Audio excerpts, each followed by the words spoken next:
If you're into this sort of thing, a trip to Antarctica, retracing the trail of an early 20th century explorer, would probably be a thrilling and icy adventure. But it wasn't supposed to be this icy or this thrilling.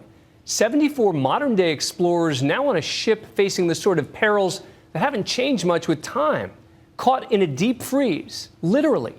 ABC's Gio Benitez has the story of the real-time rescue effort. It's not everyone's idea of a winter cruise. 74 people stranded in the Antarctic ice on a ship waiting for days to be rescued. The vessel hasn't moved for the last 2 days, and we're surrounded by sea ice. We just can't get through. But with ice-breaking ships like this one rushing through frozen sea to reach them, this group of explorers and tourists seem to be relishing every moment of their cruise turned misadventure. The science continues. Here, Graham and Ziggy are drilling the ice to observe the life below. Chris Turney is leading the expedition that set off on December 8th. We're just on the edge of a sea ice, just behind me. From the southern tip of New Zealand, sailing through some of the world's roughest waters to a frozen continent. We have wind speeds on average of 50 kilometers an hour, reaching in excess of 70 kilometers an hour. Their mission is to retrace the route of early 20th century explorer Douglas Mawson, who charted this part of Antarctica 100 years ago. It's a glorious day. The fog has lifted. We're exploring amongst the sea ice, and we've just got up really close to this berg. 5 days into the trip, Well, it's the 14th of December 2013, and the Australasian Antarctic expedition has finally made it to the ice. Look at that view. the voyage was going according to plan. We really struggled with the sea ice. We bashed through, we headed south, we got to 65 degrees. This ramshackle hut is left over from Mawson's time. We've just cleared the entrance to Mawson's hut, so let's go in and take a look.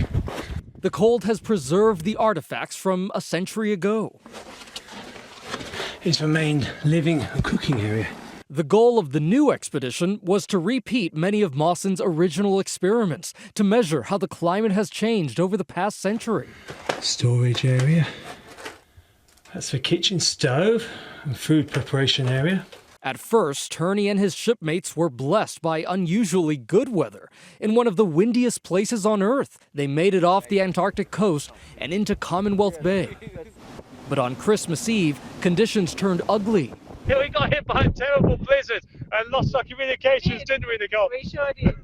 The ship had found itself trapped in the ice. But at least it's not snowing. No. Turney joining us on Skype from that weather nightmare. You are battling really unpredictable weather conditions. Oh, very much so. It's a misconception over here that things move at a glacial pace, and we're looking at the weather reports and everything looked like it was all right, and then suddenly this low pressure system just swung in, and suddenly we found that instead of light breezes, we suddenly got strong easterly winds, and the captain made the decision on Christmas Eve, realised we needed to send out an alert to help get us out again.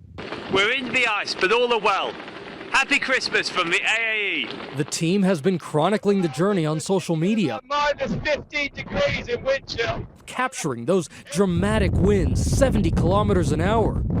For members of this expedition, it was a Christmas day like no other, but they were determined not to let a little or a lot of ice and wind dampen the holiday spirit. I saw those wonderful pictures with that Christmas tree in a true winter wonderland.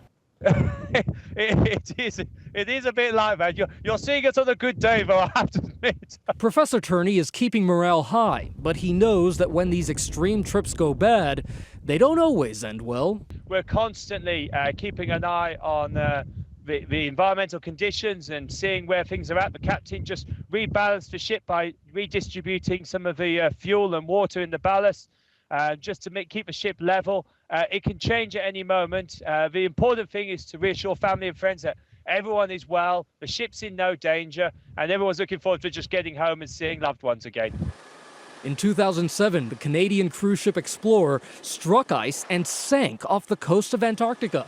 154 passengers and crew were left stranded in lifeboats until they could be rescued by a passing cruise ship. The passengers aboard the Australian Antarctic expedition had no illusions about this being a tropical cruise. The captain just spoke to the French vessel, the Astrolabe, and that sounds like it might be here later this afternoon or early evening, but of course we're in 24-hour daylight, and there's a Chinese icebreaker following up very shortly behind after that called Snow Dragon. And we also have an Australian vessel, the Aurora Australis, which is following up shortly behind that. So it's an amazing international effort who are very kindly helping to get us out.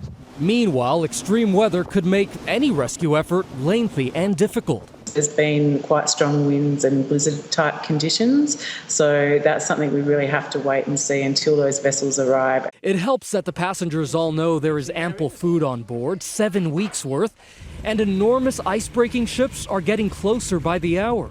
Just a short while ago, we heard on the bridge from the Chinese icebreaker vessel Snowdragon, but they're close.